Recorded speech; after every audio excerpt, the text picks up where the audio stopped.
He ignored a lot of requests and threats while walking. He knew that engaging would end in a beating if he was lucky, death if he was unlucky, and his organs being stolen if he was very unlucky. Just like the prostitute had said, the unlucky traveler was just in front of him now. Charles decided not to look at it too much. Nothing good could come out of it. He just walked right in. The place was poorly lit, with a music in the background that he could not make up, because everyone was talking and others screaming. It was so crowded, he had already bumped into two people near steps after entering, and he could feel the heat caused in the air by all those bodies piled together. What the hell do I do now, he thought.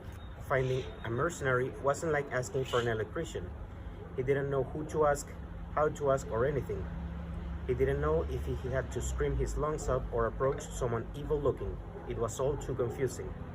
Hey, someone grabbed him by the shoulder, causing him to almost jump. You look like a nice fella. The man was very skinny and had tattoos all over his body, brown skin and short hair. Thank you. You're looking for some fun? He opened his coat, revealing an absurd number of different drugs. Oh, no. Charles involuntarily took a step back.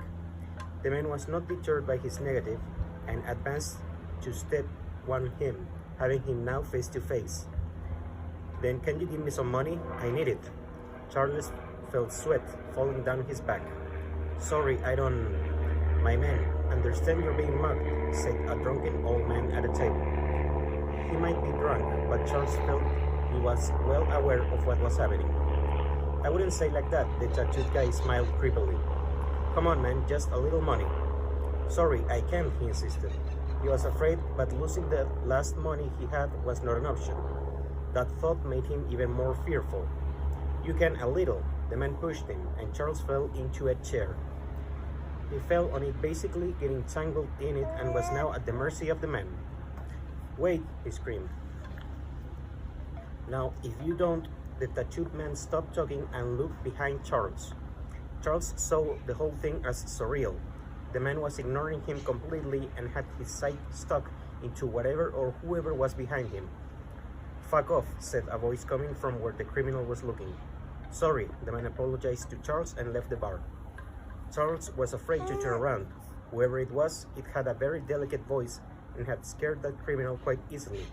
However, due to the physical position in which he had ended, he had no choice but to turn around if he ever planned to get up, so he did. To his surprise, in front of him was a woman. He couldn't see her very clearly due to the lighting, but he could make up a lot. She was very tall for a woman. She had her boots with spurs in the table. She was wearing all black clothing and had hair barely up to her shoulders.